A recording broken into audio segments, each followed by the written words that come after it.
Nós vamos orar nessa oração, nós vamos também agradecer a Deus pelos aniversariantes da semana, aqueles aos quais o Senhor concedeu a graça de completarem mais 365 dias de vida. E cada dia que a gente acorda, completar um ano mais de vida é mais difícil, né? 365 dias é um milagrão, no Rio de Janeiro é um milagre maior ainda, não é? Porque está difícil viver nessa cidade, né?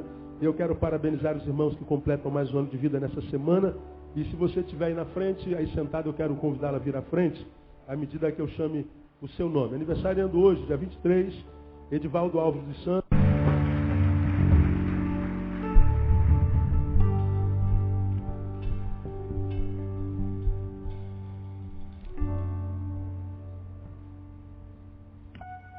Aleluia. Vamos terminar a palavra que a gente tem ministrado sobre fé hoje, irmãos.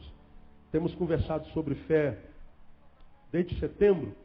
E eu quero terminar essa palavra hoje fazendo uma recapitulação e encerrando essa série de meditações sobre fé, para que na próxima semana a gente comece uma nova. Temos falado sobre fé porque falamos lá no início, Romanos capítulo 10. Que hoje, no evangelicalismo brasileiro, a fé foi reduzida a uma moeda de troca, a uma moeda de barganha, né? Fé é uma coisa que a gente diz ter, e que diz ter para tirar alguma coisa de Deus. Fé é uma coisa que a gente imagina recebemos de Deus, para que, usada na relação com Deus, por ela consigamos de Deus receber alguma coisa. Então a fé, ela hoje virou um objeto de troca. A fé não é mais aquilo que ela é no coração de Deus. E ela só é usada então quando nós estamos diante de alguma dificuldade, quando nós estamos de alguma carência, com a falta de alguma coisa. E aí a gente diz, eu tenho fé, então vou usar minha fé e vou entrar na presença de Deus com a fé do tamanho da minha e vou tirar de Deus aquilo que eu quero receber. Então a gente reduziu a fé a uma moeda de troca. E a fé é muito mais do que isso. E a gente tem falado sobre isso desde o mês de setembro. Portanto, estamos caminhando para 2 meses ministrando sobre a fé. E aí nós aprendemos sobre a fé algumas verdades que são imprescindíveis e que nós precisamos reter, para que nós possamos fazer valer isso que Deus colocou sobre nós. Então nós aprendemos, lendo Efésios capítulo 2:8, que a fé é muito mais do que uma coisa que a gente usa para tirar algumas coisas de Deus. O que nós aprendemos? Primeiro, que a fé salva. Pela graça sois salvos por meio da fé. Então a fé não é só para eu comprar um carro. A fé não é só para arrumar um marido, uma esposa. A fé não é só para a gente passar no concurso público. Não tem a ver com coisa. Pela fé nós somos salvos. Sem a fé, portanto, nós somos seres perdidos, destituídos da glória de Deus. Aprendemos em 1 João capítulo 5, versículo 4, que esta é a vitória que vence o mundo, a saber, a nossa fé. Então, se alguém pretende viver no mundo sem ser vencido por ele, se você pretende andar no caminho de Deus e permanecer, ter de Deus a bênção da permanência, como eu vou pregar logo mais à noite, se você pretende estar no caminho de Deus e nunca mais olhar para trás, porque a Bíblia diz que quem lançou mão do arado não pode mais olhar para onde? Para trás. E se olha, a minha alma não tem prazer nele. Deus está dizendo que quem veio para o caminho e não teve força para permanecer no caminho, abandonou o caminho por causa dos ataques do mundo, Deus está dizendo, a minha alma não tem prazer em você. E como é que a gente vence o mundo gerando prazer em Deus? Pela fé. É pela fé. Então a fé é muito mais do que objeto de barganha. Romanos 3:28 nos diz que pela fé nós somos justificados diante de Deus. Portanto, não é pela obra, pelo que eu faço, é pelo grau de fé que eu tenho. Pela fé eu sou justificado, sou tornado justo. Quando a gente lê Gálatas capítulo 3, versículo 14, a gente aprende que é pela fé que a gente recebe o Espírito Santo. Pela fé. Gálatas 3,14. Diferente do que se prega no evangelicalismo brasileiro. Olha, domingo tem o culto da descida do Espírito Santo. A gente acredita que o batismo do Espírito Santo mesmo, que o enchimento do Espírito Santo, que a recepção do Espírito Santo acontece num culto. A gente acredita que a gente entra num culto carnal, que a gente entra num culto sem compromisso com Deus, que a gente entra num culto cheio de deformação do caráter, e aí, naquele culto, o Espírito Santo desce, porque você falou uma meia dúzia de língua estranha, está cheio do Espírito Santo. Abracadabra. E aí diz, eu falei uma linguazinha estranha. Dizem que quando a gente fala língua estranha, é porque a gente agora está cheio do Espírito Santo. E você fala língua estranha no culto, nessa horinha que a gente passa aqui, mas você tem um caráter deformado, é um adúltero, é um canalha, é um devedor, é um não pagador, é um fofoqueiro, é um mentiroso, vive uma vida dúbia, e você vem para o culto de domingo, naquela igreja que diz que tem mais poder do que todas as igrejas do Brasil, falou em língua, estou cheio do Espírito Santo. E você acredita nessa tolice. Como que se o enchimento do Espírito fosse um fenômeno mágico. Entra vazio e sai cheio. Não, é um processo, irmão. Isso é gerado pela fé. Falamos sobre isso no domingo inteirinho. Não pensa que você entra safado e sai santo, porque não sai, não. A Bíblia diz, se alguém quer vir após mim, a primeira coisa que tem que fazer é o que mesmo? Hein? Negar-se a si mesmo, negar o teu eu.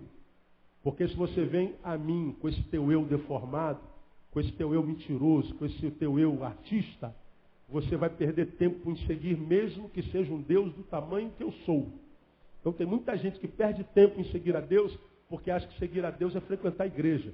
Se não trabalha caráter, se não forma caráter com sacrifício, se não luta contra si constantemente, diariamente, para moldar o caráter à luz da palavra, você vai frequentar a igreja a tua vida inteira, mas nunca vai receber a graça de Deus no teu interior. Do teu interior nunca, jamais fluirá rios de água viva. Você vai ser no mínimo uma cisterna de águas rotas. Só isso. De águas amargas. Porque o Espírito Santo a gente recebe pela fé. É um ato, é um processo. Mas o que nós aprendemos sobre a fé? A fé nos qualifica como filhos de Deus. Gálatas 3:26. Quer se tornar um filho que dá prazer ao Pai? Quero, pastor. Só pela fé. Não é pela religião, pelo dogma, pela doutrina. Porque a gente aprende na igreja evangélica no Brasil, uma igreja que não é reflexiva, que quanto mais severo você for com o corpo, quanto mais esquisito você se torna, mais Deus está satisfeito com você. Aí a gente vê um processo estranho na igreja. A pessoa se converte e fica antipática.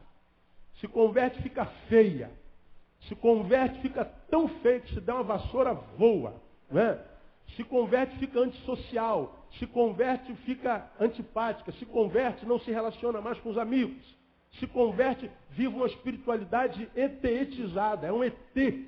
Parece um ser alienígena. Como o crente é feio mesmo. Desculpa, não estou criticando, estou constatando. Né? Não aqui. Os feios hoje não vieram. Ficaram em casa dormindo. Hoje só tem gente bonita. Né? E a gente diz que a gente se torna essa coisa feia porque agora nós somos de Deus e de Deus nós somos diferentes do ímpio. Ou seja, se o ímpio é bonito, então a gente tem que ser feio. Se o ímpio é alegre, nós temos que ser triste. Se o ímpio vive rindo, nós temos que não rir. Aí a gente vê essa gama de crente feio, que a sua própria imagem já vem de uma mensagem. Pastor, se eu me converter a Jesus, eu quero muito, mas se eu me converter a Jesus, eu tenho que ficar igual a minha esposa vai ficar igual aquela irmã lá? Vai. Então, pastor, vamos para o inferno, porque não dá. Não dá. E essa é uma realidade. A gente acha que a gente agrada a Deus, somos qualificados como filhos de Deus, por causa da forma do exterior. Não, é pela fé, irmão, que vai trabalhando no nosso interior. Porque, embora nós pregamos naquela manhã, nós podemos ter vários filhos. Ou, digamos, tenhamos 2 filhos. A gente ama o mais velho ou ama mais o mais novo? Qual que a gente ama mais, pais? Nasceu o primogênito, depois nasceu o segundo. Temos 2 filhos. Qual que a gente ama mais, o primeiro ou o segundo? Igualzinho, não é? A gente ama igual. O amor que o pai tem pelo filho é igual. Mas a alegria que o pai tem no filho, isso é diferente. Tem filhos que dão mais alegrias do que os outros. Tem filhos que nos fazem sorrir mais do que os outros. Tem filhos que só nos fazem chorar. A gente ama, mas ele é uma fonte de tristeza. Meu. A gente ama, eu morro pelo meu filho, mas que ele só me dá dor de cabeça. Pastor, isso é verdade. E tem filhos que a gente ama igualzinho, mas esse filho é uma fonte de prazer. Quando a gente está em depressão, lembra do filho. que o filho levanta a nossa moral. Amar, o pai ama igualzinho, mas ter prazer no filho, isso é diferente. Como é que a gente dá prazer ao pai enquanto filho que somos? Pela fé. Falamos isso no domingo inteirinho. Mas, quando a gente lê 2 Tessalonicenses 3:2, a gente aprende que a fé é uma graça não concedida a todos. A fé não é dom de todos. A fé não é para todos. Então, fé é um presente de Deus. Nem todo mundo tem fé. Alguém me ligou ontem e falou assim, pastor, como é que o senhor explica isso na Bíblia? Porque tem alguém aqui do meu lado me perguntando como é que pode explicar um negócio desse na Bíblia. Que ele não crê. Eu expliquei para ele, mas ele não crê. Aí eu falei assim, ó, a resposta é essa. Pois é, mas isso eu falei para ele, mas ele não quer acreditar. Aí eu falei assim, ó, o que nós podemos fazer? O que a gente tem a ver com a não fé dele, com a não crença? Não, mas ele tem que crer, pastor. Não tem que crer, não. Ele deveria crer. Mas se ele não crê, o que eu posso fazer? O que você pode fazer se alguém não crê no que você prega? Nada. É a mesma coisa quando alguém quer enfiar a reencarnação na tua vida. A reencarnação existe. A reencarnação é uma realidade, cara. É uma doutrina lógica. Bom, tu acredita na reencarnação? Não. Agora, como é que ele vai te fazer crer na reencarnação? Você não crê. Ninguém pode obrigar ninguém a crer, até porque a fé não é de todos. Quantos aqui tem fé na palavra de Deus, no Deus da palavra? Eu tenho fé, pastor. Então, escuta eu te falar, você é um privilegiado. Deus lhe deu a graça de crer. E a fé vem por onde? Vamos falar sobre isso já. Né? Então, a fé não é presente de todos. E falamos por último, que lá em Hebreus 11:6, que sem fé é impossível o quê? Agradar a Deus. Qualquer um que pense agradar a Deus, atrair a sua presença, fazer com que Deus te veja, te ouça. Como eu disse para Isaías, então tu dirás, então tu clamarás e eu te direi, eis-me aqui. É o que Isaías ouve de Deus lá em Isaías 58. Deus dizendo a Isaías, então Isaías, tu clamarás e eu, teu Deus, te direi, eis-me aqui. Porque Isaías, quando clamava, ele atraía a presença de Deus. Ora, como é que a gente atrai? Como é que a gente atrai a presença de Deus? Como é que a gente agrada a Deus? Como é que a gente se torna uma presença agradável para Deus? Porque a presença de Deus nos alegra. Agora, quando nós entramos na presença de Deus, o que Deus sente? Quando a gente está na presença de Deus, a Bíblia diz, na presença de Deus há abundância de alegria. Agora, quando você entra na presença de Deus, o que Deus fala a teu respeito? Ih, olha quem está aí de novo. Lá vem o pidão. Quer ver? Vai orar, né? Vai dizer, ó Deus, eu vim passar um tempo na tua presença, ó amado da minha alma. Daqui a pouco ele tira a lista de supermercado e começa a orar. A oração dele é sinônimo de petição. Ele é um mendigo espiritual. É um mendigo, toda vez que chega perto de você, não é para te oferecer R$1, é? Não. Toda vez que ele chega perto de você, qual é a primeira postura de um pedinte? Digam você. Ó, ele chegou perto de você. O que eu faço aqui agora? É isso aqui ou não é? Ele não chega para compartilhar nada. Ele chega para tirar algo de você. Como é que é a relação da maioria de nós com Deus? Vamos orar. Vamos para nosso momento devocional. Aí você vai orar, na verdade, você vai pedir. Somos pedintes. A oração virou sinônimo de petição. E oração e petição não são a mesma coisa. Desafiei vocês a orar ao Senhor durante um tempo na vida de vocês sem pedir nada. Tente. Pastor, a gente vai falar com Deus. Se não for para pedir, a gente fala o quê? Não sei, ué. Eu não sei a relação que você tem com Deus. Quando você está com a sua namorada, seu namorado, o que vocês falam para o outro? Consegue ficar conversando uma hora com o teu amado, com a tua amada? Dá para ficar? Quem é pai de adolescente aqui que está namorando? Eu e mais uma meia dúzia. Quanto tempo seu filho fica no telefone com a namorada? Só a graça, hein, irmão? Só Jesus na causa, né, irmão? Telefone toca, quem é que sai correndo para atender? Só Jesus na causa, né, irmão? E falou 10 minutos atrás, conversou 1 hora. Uma coisa de louco, né? Como é que tem assunto para falar? E não pede nada. Amor, você está tão linda, amor. Que perfume maravilhoso. Seu cabelo está tão sedoso. A chapinha funcionou, né? Oh, amor, você hoje está diferente, há um brilho nos teus olhos. Sem ti, oh, meu amado, a minha vida não é a mesma. Eu estou com saudade de mim, daquele que eu sou quando eu estou com você. Aí o ser amado, né? Puxa. Agora quando você está do Deus, ó Deus, abre a porta. Oh Deus, cura meu pai, minha mãe. Deus, ajuda a passar naquele concurso. Deus, alisa meu cabelo. Deus, tira minha depressão. Deus faz, Deus tira, Deus dá. Deus dá, Deus tira. Por favor, em nome de Jesus, ó Deus, dá. Aí você acha que quando você vai orar, Deus olha para você e diz assim, oh, meu filho vai orar, vai falar comigo de novo. Meu filho veio pedir. Lá vem um pidão. Lá vem um pidão, só lembra de mim para pedir. E a gente não sabe por que ora e não tem resposta nunca. A gente ora, não adianta orar, pastor. Eu oro, peço, Deus não dá. Claro, você só pede. Você não glorifica, você não exalta, você não diz o que ele é na tua vida. Você sabe que você está interessado no que ele dá e não no que ele é. O dia que nós aprendermos a orar a Deus sem pedir nada, quem sabe quando a gente pedir, ele atende. O que você sente quando está na presença de Deus? Alegria, pastor. O que Deus sente quando você está na presença dele? Quer agradar a Deus, ele está dizendo só pela fé. Essa fé que salva, essa fé que te capacita para vencer o mundo, essa fé que te justifica diante de Deus, essa fé pela qual nós recebemos o Espírito Santo, essa fé que nos qualifica como filho, essa fé que é dom de Deus na nossa vida. Essa fé também faz com que nós geremos alegria no coração de Deus. É aquela ideia, quando você está amando alguém, chega um torpedozinho dela, aí tu vê que é o número dela, não alegra nosso dia? Ih, ela lembrou de mim. Às vezes não fala nada, vem 3 pontinhos, só para falar assim, ó, lembrei de você. Caraca, faz um bem para a nossa alma, né? Pediu nada, não disse nada, mas lembrou de você. É a mesma coisa que Deus quer sentir quando a gente entra na presença dele. Meu filho lembrou de mim. Meu filho tem prazer em ter-me na sua lembrança, no seu coração.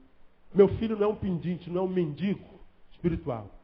Tudo isso é gerado pela fé. Nós aprendemos mais o que nesses 2 meses? Nós aprendemos, à luz de Romanos capítulo 10, versículo 17, que está escrito lá no versículo 17, logo a fé vem pelo ouvir e ouvir pela palavra de Deus. Então nós aprendemos que a fé é concessão. Ela vem, a fé vem. A fé não vem por legado hereditário. A gente não nasce com fé, ela é gerada em nós. A fé vem, ela se torna uma realidade em nós no caminho. Então ninguém nasce com fé, não existe fé hereditária. Eu tenho fé porque meu avô teve, meu pai teve, eu tenho, meus filhos também terão, se Deus quiser. Conversa fiada. Isso pode ser religiosidade, fé não. A fé que gera essa vida, essa qualidade de vida relacional com Deus, não, isso não é hereditário. A fé vem. Então ela não é em nós e ela se torna em nós num determinado momento da nossa história. A fé vem. Se ela veio, ela tornou-se. Se ela tornou-se é porque ela não era. Ela é agora. Né? Muitas vezes nós confundimos, como nós pregamos, fé com pensamento positivo. Não, eu creio que ele vai ser curado. Eu creio que ele vai ser curado. Eu creio que ele vai ser curado. Não, eu creio, pastor, que vai ser curado. Creio que o meu filho vai passar. Creio que a bênção vai chegar. Creio que a vitória vai ser instituída na minha vida. Se você ora pelo doente, crendo que ele vai ser curado, mas se ele morre, você se rebela, se revolta contra Deus. Deus não é bom, Deus não porcaria nenhuma, Deus nada. Isso nunca foi fé. Isso foi pensamento positivo. Que só serve para fazer coisas boas acontecerem. Mas se as coisas mais acontecerem, essa tua fé, que não é fé, é pensamento positivo, não serve para nada. Para nada. Tenho fé que você é aprovado, você é aprovado, você é aprovado. Chega lá, teu nome não está lá. Pronto. Aí tu chuta o balde, abandona o evangelho, abandona a igreja, abandona todo mundo, não quer saber de mais nada. Cai na gandaia, enche a tua cara e vai viver a tua vida absolutamente. Você nunca teve fé. Isso é pensamentozinho positivo. Que não ajuda quando a vida nos espreme, quando a vida nos esmaga. Portanto, você já aprendeu que a vitória da fé não é vencer sempre. A vitória da fé é não cansar nunca. É preciso muita fé para que milagres aconteçam, porém, é preciso maior fé para quando o milagre não acontece. É a fé de Jó. O Senhor deu, o Senhor tirou, o Senhor tomou. O que ele diz mais? Bendito seja o nome do Senhor. Portanto, a fé que é fé, que é plantada no nosso coração pela palavra, que é gerada em nós, é aquela fé que nos capacita para alcançarmos a vitória, mas se naquele domingo fatídico, 23 de novembro, nosso time for para a segunda divisão, a gente diz assim, eu continuo crendo em Deus. Meu Vasco joga com São Paulo hoje. Só Jesus na causa, né, irmão? E eu sei que todos vocês vão orar, né?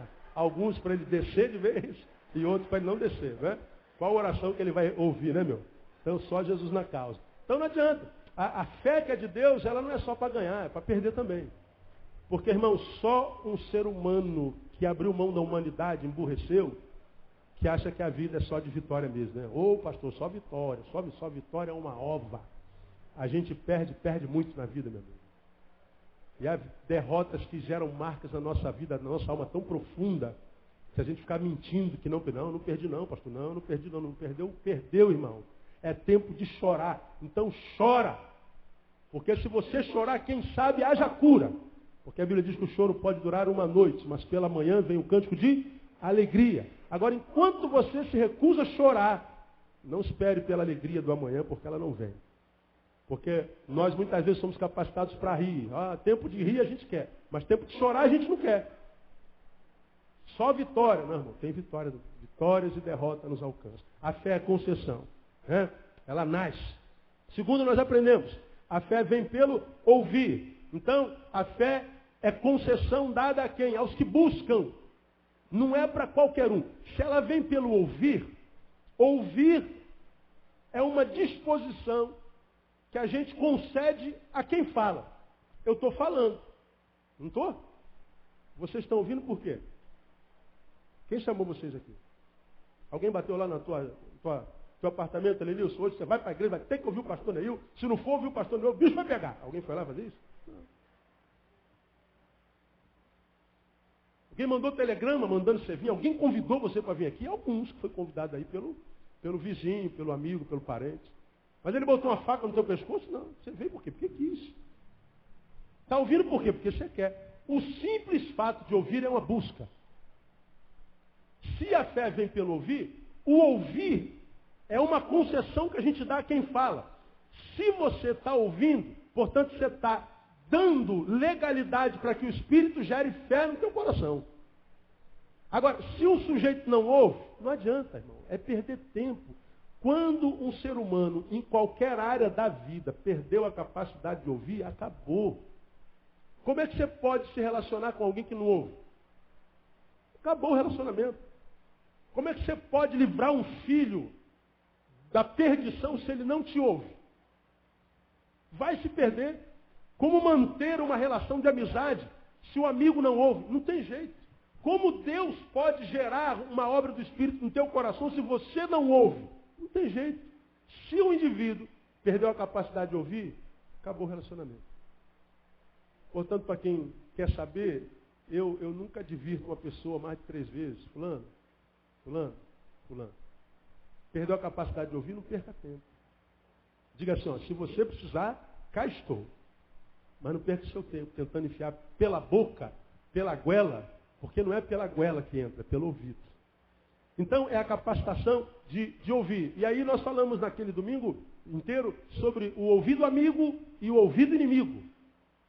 O ouvido amigo qual é? É aquele ouvido que, a despeito do que ouve, se é a palavra de Deus, mesmo que essa palavra venha como um chicote, essa palavra vem como uma lambada de Deus. E quando a gente está pregando aquela lambada, né, se tu sente que é de Deus, de vez em quando aparece alguém no culto e fala assim, fala Jeová, né, não tem? Desce a borracha, Jeová. A gente ouve alguém falando um negócio desse, porque a palavra está sendo pesada.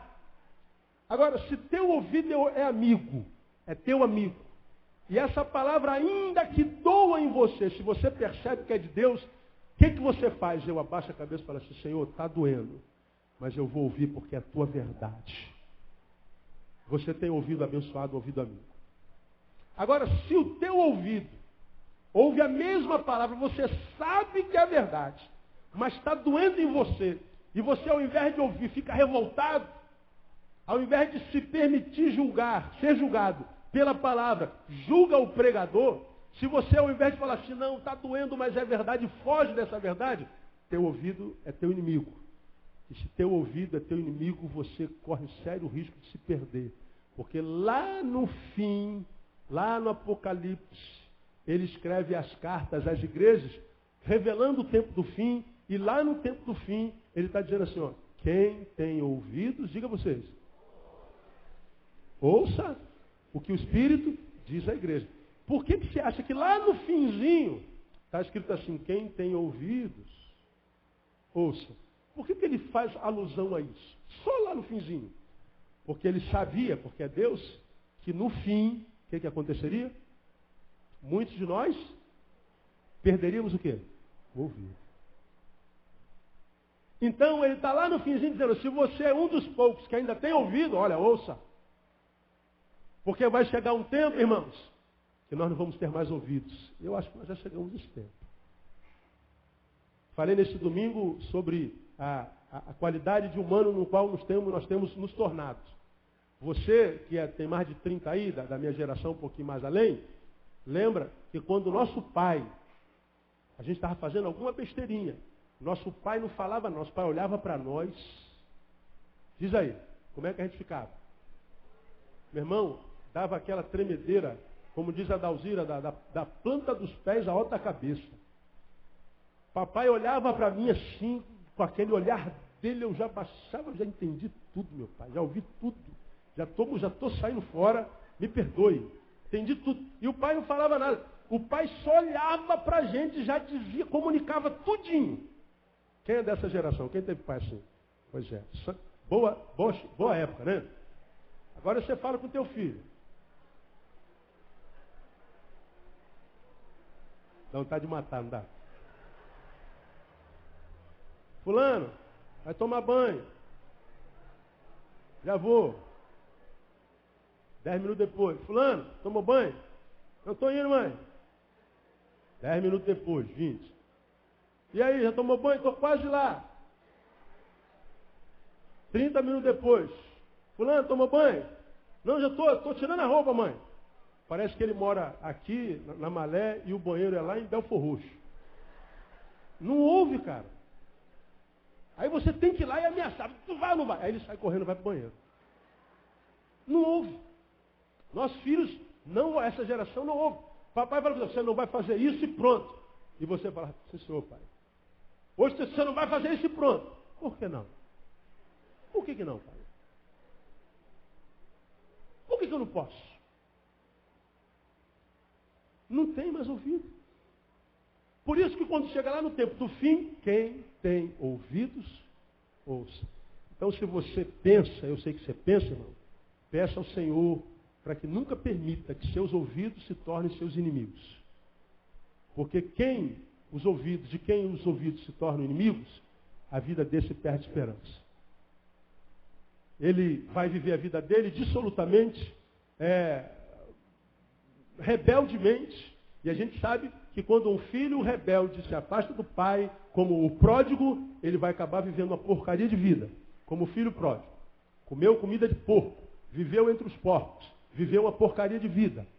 E a gente sabe que os nossos filhos vão quebrar a cara e volta quebrado. A gente sofre com isso. A gente abraça de novo. Quando abraça, né? A gente recebe. Mas o que a gente quer quando tenta ensinar os filhos? Que os nossos filhos cresçam sem ter que sofrer tanto. Sem ter que apanhar tanto da vida. Mas não adianta, os nossos filhos não ouvem, filho. Pensa bem, não é para casar rápido desse jeito, filho. Quanto tempo você está namorando? Não é para casar desse jeito. Dá mais um tempinho, estuda um pouquinho mais. Né? Pense bem, qual a origem dele, qual a origem dela. Filho, cuidado com essas amizades. Filho, não é por aí. Vai estudar, dorme mais cedo, filho, bota o chinelo no pé. Você está resfriado, vai. O pai é uma mala, a mãe é uma mala. Mas é uma mala que carrega um tesouro preciosíssimo, filho. E se você não carregar essa mala que tem um tesouro precioso dentro do pai e da mãe, você vai carregar a mala da vida que é cheia de desgraça. E tudo que nós pais queríamos é o quê? Que nossos filhos sofressem menos do que a gente. Mas eles ouvem? Não ouvem. Aí o miserável vai sofrer, para depois, mãe, você tinha razão. A vontade de falar, eu já sabia a sua coisa. Tentei te falar antes, mas não ouve. Então, a fé é uma concessão aos que buscam, aos que ouvem. Aprendemos, e aqui vou terminar, que a fé é concessão realizada exclusivamente pela palavra de Deus. Portanto, a fé não vem pelo o que se ouve. Aliás, a fé não vem pelo ato de ouvir.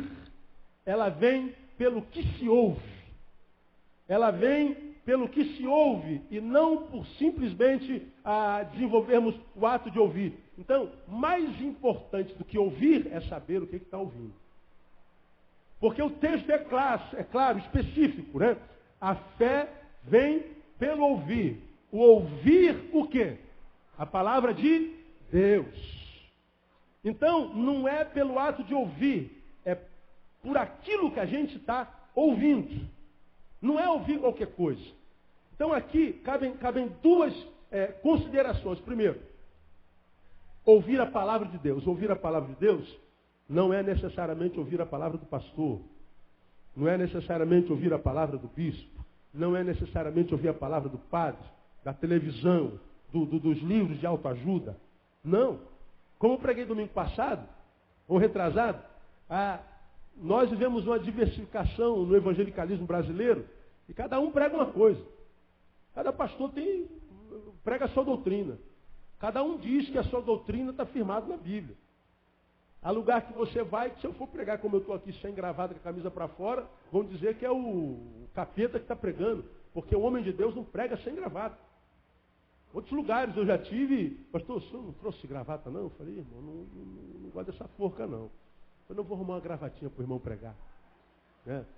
Pô, irmão, eu não gosto de gravata não. Sem gravata o senhor não prega.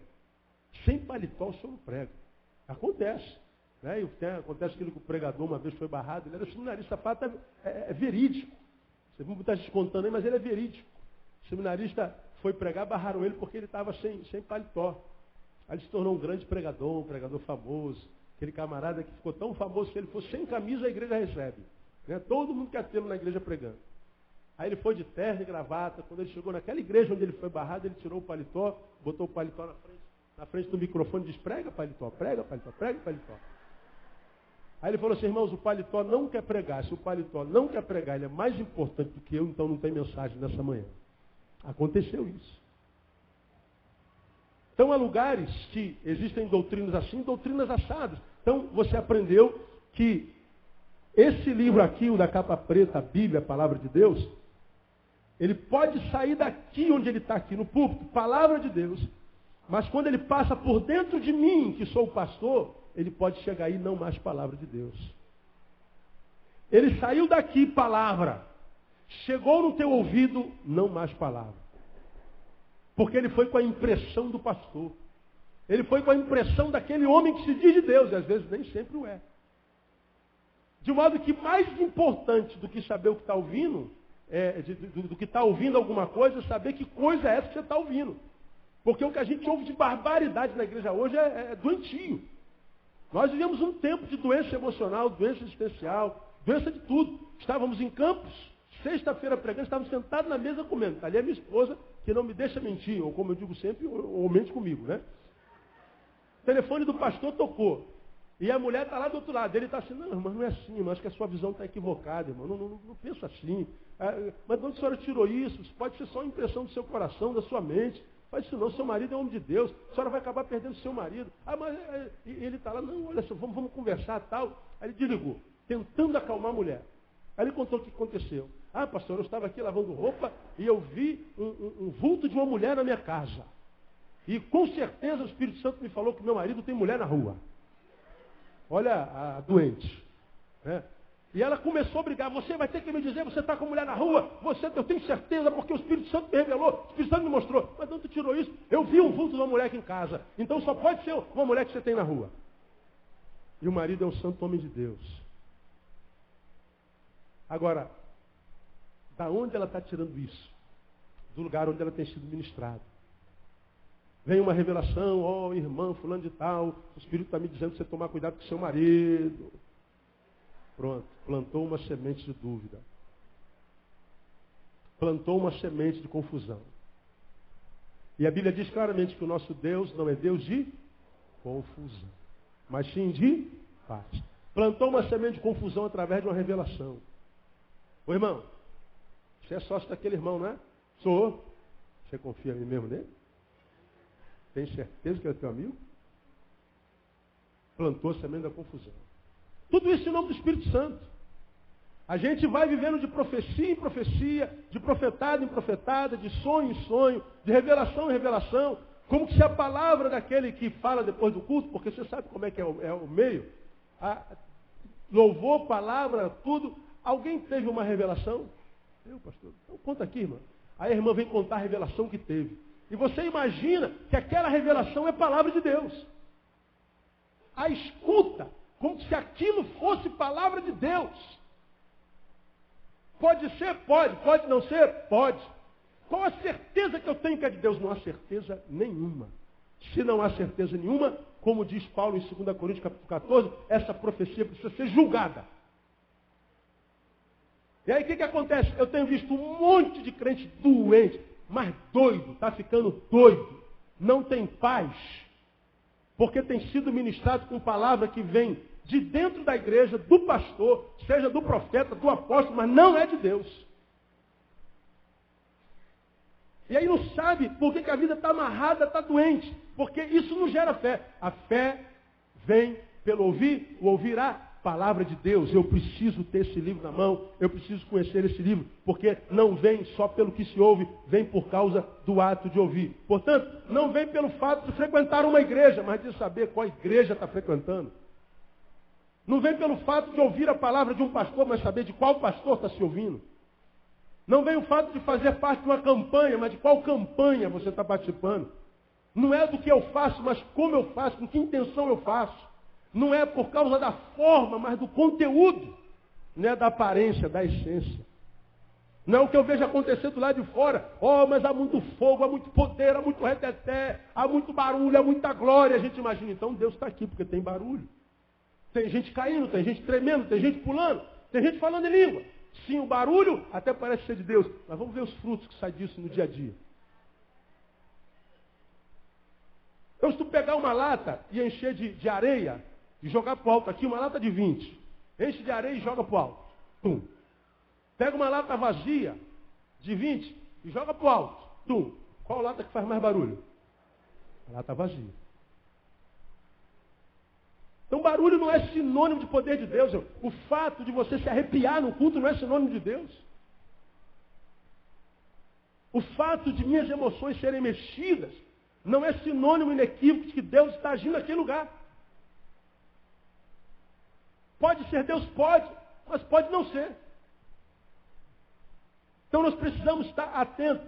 Quem pretende ter essa fé que gere uma vida que vale a pena ser vivida, como eu digo sempre, eu preciso saber aonde eu tenho frequentado, quem tem ministrado sobre a minha vida, quem tem impingido autoridade sobre a minha vida, a quem eu tenho dado legalidade, o que vem de lá. Porque a maioria dos crentes que eu conheço, a grande maioria, porque não tem conhecimento da palavra, submete-se a tudo que o púlpito diz.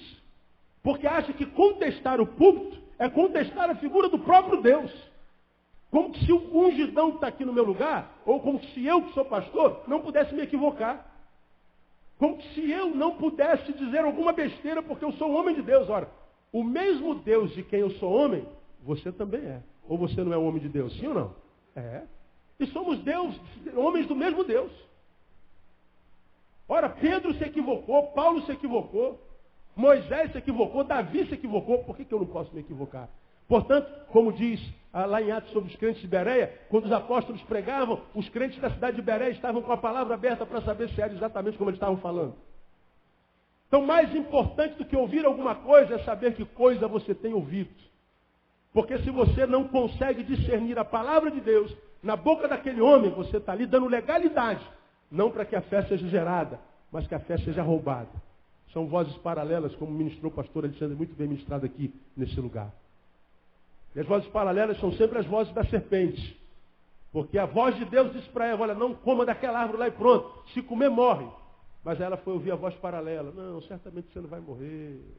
Deus está exagerando. Na verdade, Deus está com medo, porque se você comer aquela palavra lá, aquela fruta lá, você vai se tornar igual a ele. Ela ouve a palavra paralela, não ouve a palavra de Deus. E o que acontece? Ela acaba no pecado. Ela acaba introduzindo o pecado no mundo. Ela acaba sendo expulsa da presença de Deus. Você pode ver que a maioria de vocês que está fora da igreja, está fora da igreja porque ouve palavra paralela. Você está naquela igreja lá? Olha, cuidado. Você está ouvindo aquele pastor doido lá? Já viu a barbicha nova dele? Aquilo é do próprio cão. Você sabe o que... Pronto, você ouviu a palavra paralela. Seja daqui dessa igreja ou da igreja onde você faz parte. Aí você se torna um crente tão porcaria, tão carnal, que quando você olha para a tua igreja, olha para os teus irmãos, olha para o teu grupo, olha para o teu coral, olha para a tua banda, olha para o teu departamento, para a tua célula, você só vê falso. Você só vê pecador, você só vê o erro. Você olha para uma roseira linda, cheia de rosas, você vai atentar para o espinho. Aí daqui a pouco você se acha tão bom que você não cabe em lugar nenhum mais. Ninguém presta, só você. Só que os que não prestam estão juntos, desenvolvendo comunhão e ouvindo a palavra. E você é o bonzão, está sozinho, curtindo a tua solidão. É você que vê tudo. Aí tu vê os hipócritas, alguns falsos, vivendo uma vida equilibradinha, com as coisas no lugar, a vida fluindo, eles são hipócritas. E a tua está toda degringolada. Tua vida está toda errada. Você está batendo a cabeça na tua vida emocional, financeira, espiritual, há 200 anos. Teus filhos estão crescendo longe da igreja. E você continua nessa paranoia de se ver além daquilo que você é, achando que todo mundo é menor do que você. Você não sabe que de todos os menores, o menor é você. Porque os que estão lá são ruins. Mas pelo menos eles estão vencendo a ruindade e estão vivendo em comunhão. E a Bíblia diz que bom e agradável é que os irmãos vivem em comunhão. Ali o Senhor ordena a bênção e a vida para sempre. Mas você é tão bom que não consegue caminhar com os ruins. Quem é ruim de fato? Um bom que se diz bom, que não consegue se relacionar com os ruins? Ou os ruins que se veem ruins e que porque se veem ruins conseguem se relacionar com os iguais? Quem é ruim, de fato, de verdade? Agora, por que você já não está mais na comunhão? Porque você perdeu a capacidade de ouvir, irmão. Você já é casa rebelde. Você vai se perder no dia do juízo. Está amarrado, pastor? Não está não, irmão. Estou libertinho da vida. É que você não se enxerga. Quem sabe se você pedir ao Senhor para curar o teu ouvido, você tem, quem sabe, um dia se quebranta. Porque quem cresceu, meu irmão, minha irmã, quando olha para o defeito dos outros, não olha para o defeito dos outros, olha para os outros que têm defeito. Como você tem ensinado aqui, em vez de olhar para o pecado que o homem comete, olha para o homem que cometeu o pecado. Quem olha para o pecado, julga o pecador. Quem olha para o pecador com amor, ajuda o pecador a vencer o pecado. E quem consegue olhar para o pecador é porque primeiro olhou para si mesmo. E quem se enxerga só pode olhar o outro de uma forma, com misericórdia. Porque é pecador também. Então, a fé é o ato de ouvir a palavra de Deus. Então, não é o fato de ouvir profecia, revelação, exorcismo, campanha, um sonho, sacrifício. Tudo isso tem a ver com a cultura evangélica, mas não é evangelho. Li, não sei aonde, há bem pouco tempo atrás, eu creio no evangelho de sinais e prodígios, mas eu não preciso de sinais e prodígios para crer no evangelho. Então, tudo isso, sinais, prodígios, revelação, profetado, tudo faz parte do circo gospel no que se transformou a nossa igreja. Mas não é evangelho. O evangelho é palavra de Deus que é ministrada aos nossos ouvidos, que desce ao nosso coração, que só deve descer ao nosso coração quando mastigado com os dentes do nosso cérebro, porque senão a gente está entulhando a nossa alma com o lixo da religião. E a religião só mata os homens. Então, vem pelo ato de ouvir a palavra de Deus. Segundo, é concessão realizada quando ouve a palavra de Deus, portanto, palavra de Deus não outra. E uma pergunta, para que Deus teria revelado a sua palavra? Qual é a razão de Deus ter revelado a sua palavra? Esse texto nos ensina claramente. A fé vem pelo ouvir. O ouvir o que mesmo? A palavra de Deus. A fé vem pela palavra de Deus. Portanto, a palavra de Deus foi revelada para quê mesmo? A fé é produzida pela palavra de Deus. Então, para que Deus revelou a sua palavra? Para quê? produzir fé em nós. A fé vem pela palavra. E a palavra foi revelada para quê? Para produzir fé. Ora, se Deus revelou a sua palavra para produzir fé, e a fé é produzida pela palavra, e a palavra foi revelada para produzir fé, ele está dizendo assim, olha, vocês não podem viver sem fé. Sem fé é impossível.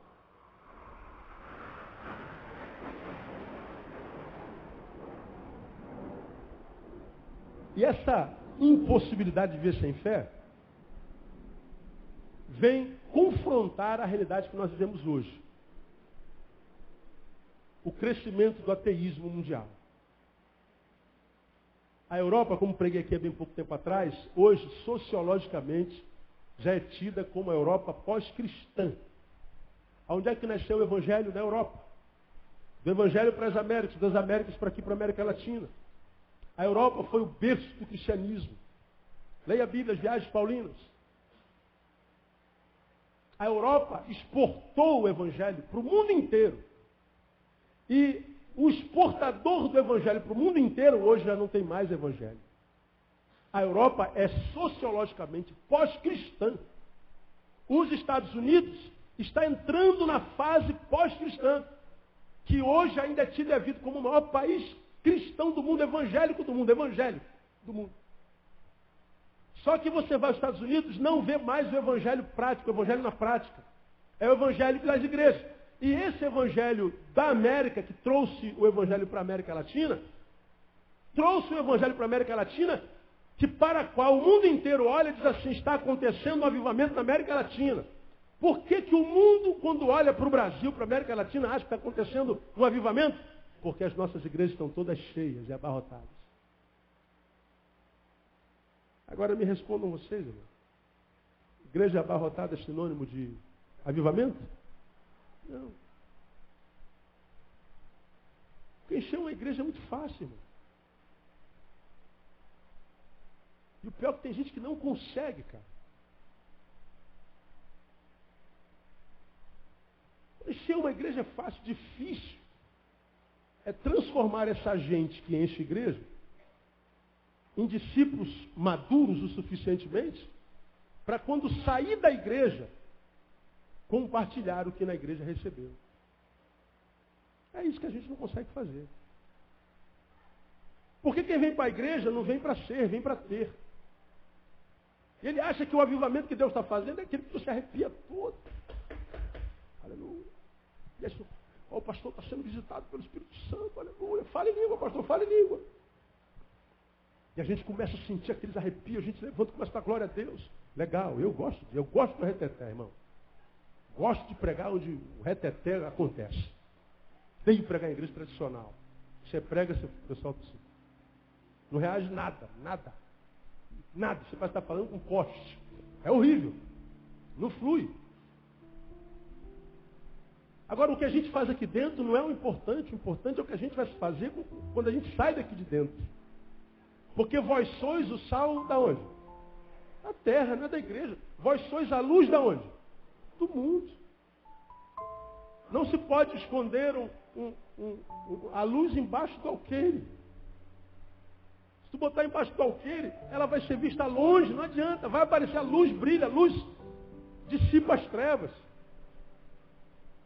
Agora, quando chega domingo, a gente vê crente saindo igual os ratos dos valados.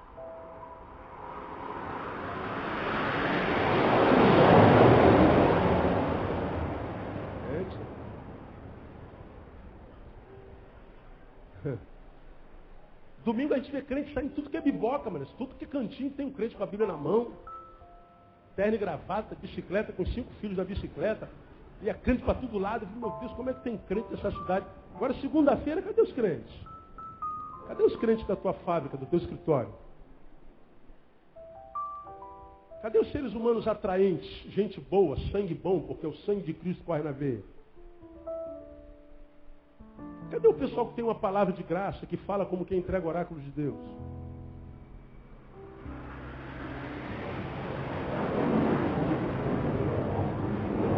Ô, glória!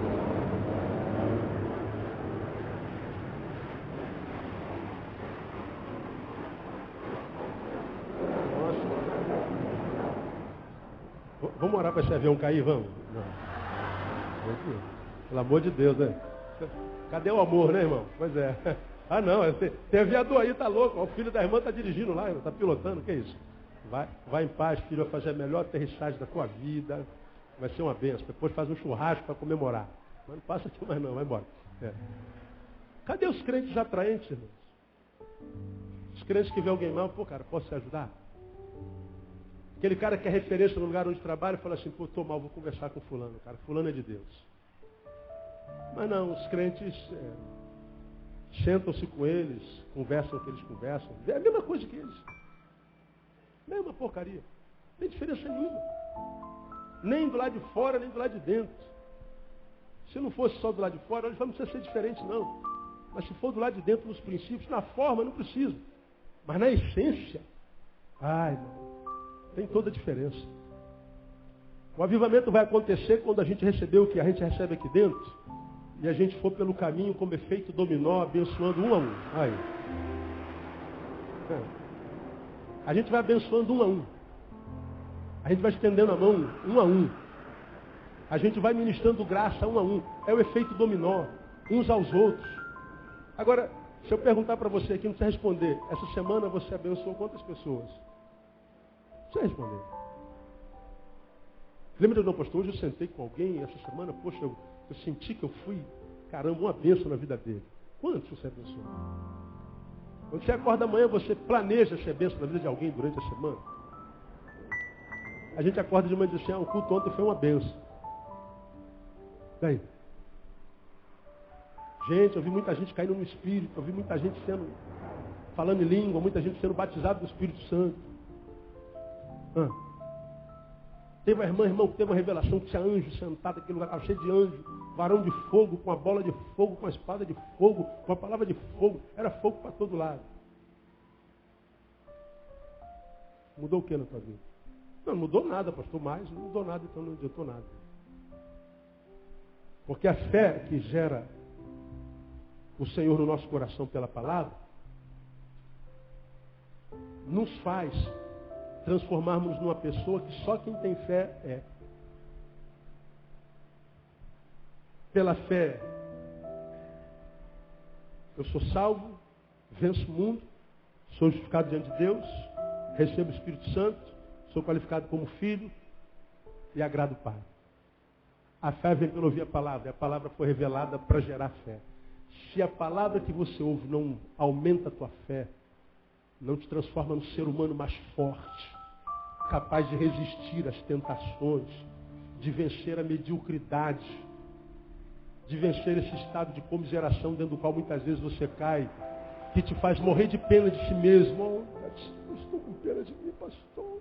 Você chega na igreja, faz aquela casa de já morreu, para ver se alguém olha para você e fala assim, está tudo bem, irmã? Não, eu estou mal. Morre de vontade que alguém que apareça e tenha pena de você. Olha como eu estou tristinha, gente.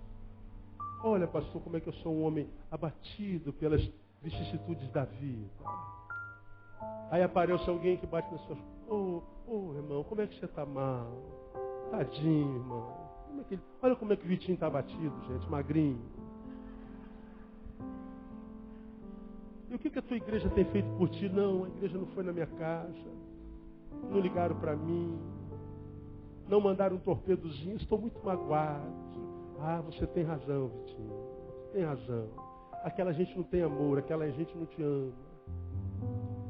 Alguns não fazem cara de pena, não. Alguns olham para a gente com cara de raiva. Estou com raiva do Senhor. Estou com raiva de todo mundo. E aí aparece, olha para a gente com cara feia, doido para a gente falar alguma coisa. Algum problema, irmão? A gente não fala nada. Finge que nem viu. Aí ele fica com mais raiva ainda. Mais raiva ainda. Ele acha que o culpado é quem não falou nada. Não é você. Você se basta. Lembra você o que disse e repito. Para mim, nós vivemos um tempo em que o diabo trabalha muito pouco. Diferente de tudo que se diz nas igrejas evangélicas. Olha, o diabo está furioso. O diabo está se levantando contra você. Olha, irmão, o diabo está nervoso contigo. O diabo está se cotizando, se unindo para destruir a igreja do Senhor. E o diabo, para mim, o diabo está em Cabo Frio essa hora, irmão. Fazendo um passeio de escuna. Tomando 51, boa ideia. Os demônios estão lá na Costa Verde, Angra dos Reis, nas ilhas, descansando. Mas como, pastor, se eu falo uma coisa dessa? Porque nós nos transformamos em seres humanos tão ruins, crentes tão meia boca, que o diabo não precisa se preocupar conosco, nós nos bastamos. O diabo diz assim, não se preocupa com eles não, que eles se destroem a si mesmos. Eles morrem de pena deles mesmos. Eles mendigam a atenção do outro o tempo inteiro. Eles querem tapinha nas costas o tempo inteiro. Eles querem ser o alvo dos outros o tempo inteiro. Eles são pobres, coitados. Deixa eles lá. Eles se bastam. Verdade, eu concordo com o diabo. Estou com o diabo no ar. Porque se você fosse homem, você ia falar assim, é verdade, pastor. Às vezes eu vivo uma vida que até eu tenho vergonha. E o pior é que você fica procurando culpados. E você já aprendeu aqui que aqui não rola, né, irmão? Não é o que fazem conosco. É o que nós fazemos com o que fazem conosco. O que fizeram contigo, a gente já sabe. E o que você fez com o que fizeram contigo? Ah, pastor, eu estou magoado, pastor. Estou ferida, pastor. Magoei, pastor. Me mata, Deus. E você acha que se alguém botar você no colo, tadinha, você tá pobrezinha, tadinha, a tua vida vai melhorar. E você não sabe que se alguém, ao te ver assim, te botar no colo, está alimentando esse pobre coitado que existe dentro de você. Porque o teu amigo vai falar assim, você está assim por quê? Porque eu estou magoado. Não tem razão para estar magoado, irmão. Ah, mas ele falou que eu sou gorda. E você é gordo ou não é? É, né, pastor? Um pouquinho. Então o que você tem que fazer? Quando te chama de gorda, você fica brava? Fico. Então emagrece. Ninguém mais vai te chamar de gordo. Vitinho, alguém te chama de gordo? De balofo? Não. É chato quando me chamam de gordo? É. Mas adianta eu ficar falando? Me chamaram de gorda, pastor. Oh, pastor, disseram que a minha blusa é feia. É feio ou não é, irmão? Não. Então, o que está ouvindo? Não é, pronto, acabou. Curte a tua blusa. Se você botou, porque você disse que é bonito. Então curte. Tira uma foto, bota no Orkut a tua blusa. Olha a minha blusa. Gostei. Se você não gostou, o problema é seu. É isso. Agora, é feia? Não é feia mesmo. Então não usa mais. A pessoa falou que é feia, então bota uma blusa bonita. Ah, pastor, disseram que eu sou desafinado. É ou não é? Eu sou, pastor. Então, afina. Afina. Agora, não adianta, irmão, a gente ficar, ah, pastor, não resolve. Ah, eu não gosto de você. Ué, lamento por ti, filho. Você não me conhece porque eu sou uma bênção. E não ter a minha amizade é prejuízo para ti, não para mim. Ah, pastor, disse que não gosta de mim, pastor. Ah, pastor, disseram que está com raiva de mim. Qual foi o mal específico que você produziu em direção a ele? Eu não fiz nada. Qual foi o mal? Você fez o que de mal para ele? Nada. Então por que você está sofrendo com o ódio dele? Manda ele se catar. Morra com o seu ódio.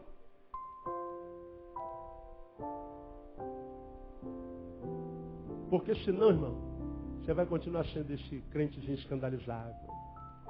Ó, o pastor disse que fulano morrer. Ó, o pastor disse que eu sou crente porcaria. Ó, eu estou escandalizado. Estou triste com aquela irmã, com aquele irmão. Quando você está triste aí com a irmã está curtindo o marido, a esposa, os filhos, a vida. E você está curtindo ódio por ela. E ela está celebrando a vida no nome de Jesus. E você está aí, ó vida, ó azar, ó. E quando a gente fala isso daqui, você fica com raiva de mim, não é?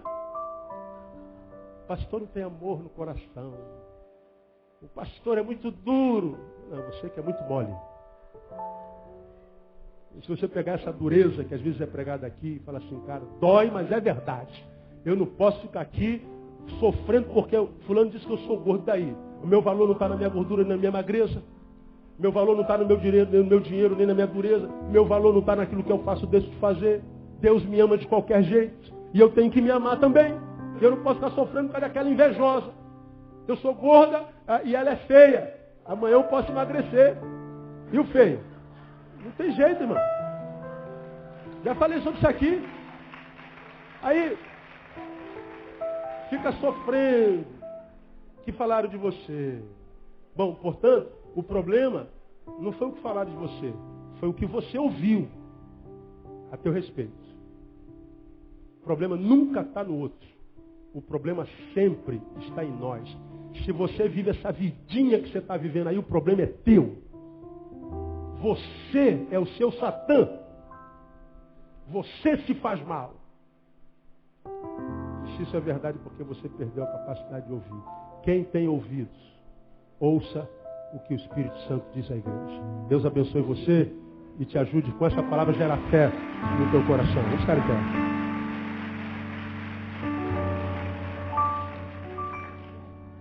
O pessoal do Vale está chegando aí, né, com as mochilas deles aí. Graças a Deus. Vamos orar. Curva a sua cabeça. Pai, muito obrigado por essa manhã, por esse tempo que passamos na tua casa. Ajuda-nos, ó Deus, a ouvirmos a tua palavra e retermos o nosso coração, para que ela possa gerar fé na nossa vida. Ó Deus, que a tua palavra nesse lugar seja pregada, doa a quem doer. Gostemos ou não, ó Deus, libera a tua palavra sobre nós. E ousamos a te pedir, ó Deus, nunca fale o que nós queremos ouvir. Fale-nos o que nós precisamos ouvir, ó Deus. Que a tua palavra gere dor em nós, se for necessário, desde que seja a tua palavra. Porque nós sabemos que a mesma palavra que fere é a palavra que sara no nome de Jesus. Ó Deus, ajuda-nos a sermos alcançados por essa fé, que é mais do que uma moeda de troca. É uma fé que qualifica a nossa própria existência na tua presença. Dá-nos alegria de vermos essa fé gerada dentro de nós. Portanto, abençoe-nos, a cada um de nós, com um par de ouvidos amigos e não um par de ouvidos inimigos, para que nós possamos vencer o que nos falam quando é do mal e que possamos reter o que nos falam quando é para o nosso bem. Nós te louvamos por essa manhã, te damos glórias e o fazemos no nome de Jesus, o nosso Senhor. Amém e amém. Vou em paz, Deus abençoe você. Até logo mais, às 18 horas. Não saia sem dar um abraço no teu irmão.